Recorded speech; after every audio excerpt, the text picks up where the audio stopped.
Alright, so this review is for Justice League Flashpoint Paradox. It was a great animated movie, just like all the other DC films. That's like one of the huge things they have over Marvel is their animated stuff. It's generally just the best stuff you can find. Like Marvel has some pretty cool things. Like they had Spectacular Spider-Man, but that got canceled. They had Marvel, um, they had like Avengers, like Earth's Mightiest Heroes, or like can't remember. I think that's what it was called, and that was a great show too. And of course, that got canceled because they were bringing in like the new Avengers cartoon to kind of line up with the movies. And like every time Marvel seems to have like one of the best animated things they've ever had, it gets screwed up and they just like cancel it. And they rarely ever do movies, and when they do, they're pretty good, but they're nothing like the amazing DC films. And this is definitely one of the best ones I've ever seen. Like initially, I thought like, oh, I'm excited to watch this. I didn't see any trailers for it, but I thought it's about Flash. He's like he was always my favorite. It's kind of like between him and Batman, just because Batman's Batman. But I always like Flash. He was the funny guy. He had super speed and stuff, and that was always a really cool power to me. And he's always been, even though he's not invincible or anything like that, and of course neither is Batman.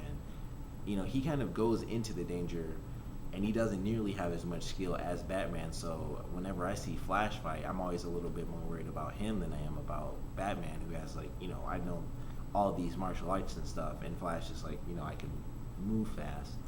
But I was really excited to see a movie all about Flash and all about his origin and just everything about Flash. And in this film, it is about Flash, of course, and it's about him kind of dealing with sort of his arch villain, I guess, who I don't know, I don't remember what his name is, but when he beats this guy, and of course he does one of his cool moves where he basically makes sort of like a ball of energy to trap this guy with him. And that was one of the things about this movie where it was like you can tell like in certain stories they always write the characters in certain ways, and in this story he can't like shift his molecules and phase through objects.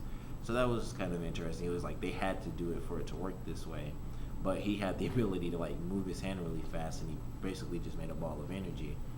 But when he beat this guy and he saved everybody pretty much, the guy, he got into his head and was like, no matter how many people you save, you can't save like that one person, and that one person is his mother.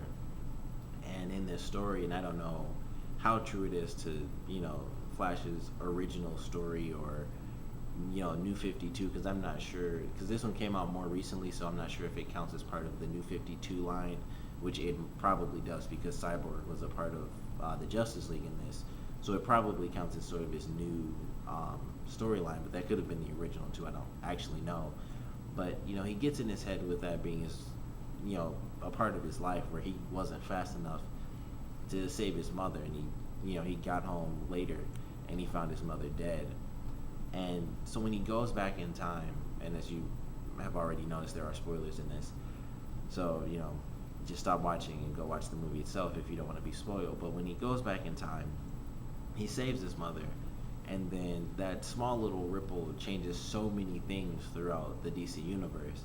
And initially, I didn't think he went to change anything because they didn't actually show him do it. I thought he really was just running really fast, and it was him kind of dealing with his own mental stress. But he went back in time and he saved her.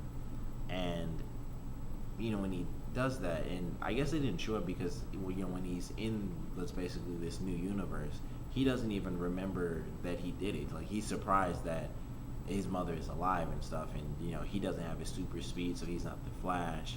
So some of the people he fought are actually out of prison, and he's confused about that.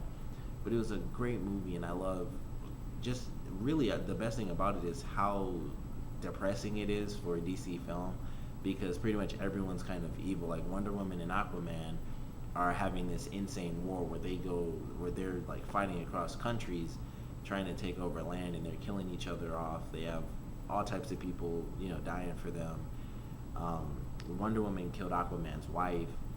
She kills a ton of people. Actually, he kills people, and there's so much death and just despair in this that it's just like a depressing movie, but it's an amazing one. It kind of makes you think like, man, how crazy this universe is, where Batman isn't the Batman we know, and Aquaman is leading his armies across the planet, and so is Wonder Woman. She has the Amazonians or the Amazons, and she just destroys people. And one of the my favorite parts in the movie is when there's a spy that they capture, and a woman says like, I'll take care of him, and she's like, no, I'm a queen of my people, and a queen does some work herself, and she actually kills this guy, and of course she uses the lasso of truth and she ties it around his neck, and she just flies up and chokes him to death because obviously he can't survive. And it was just crazy, and she like kills people, and their arms get chopped off, people get shot. I mean, there's like a guy who gets shot in the head and they show it, and it's just an insane movie, but it's an amazing film, and it's definitely worth checking out. So if you haven't seen it, even though I spoiled some of the stuff, definitely check out Flashpoint Paradise, because it's probably my favorite one I've ever seen, just because of how crazy things get. And you'll see all your favorite characters, well, not all of them, but you see a ton of characters in a whole new light, because they'll be evil characters, and it's just an amazingly well done movie. It's not campy in any way.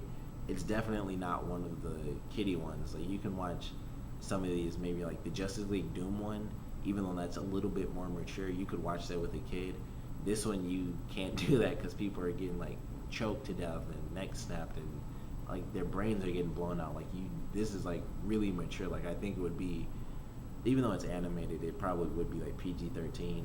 But if it was like real people acting this stuff out, I guarantee it'll be rated R, because there's just so much violence. But definitely check it out, and if you've seen it, comment below, let me know what you thought of it. Favorite parts, least favorite parts, and thanks for watching.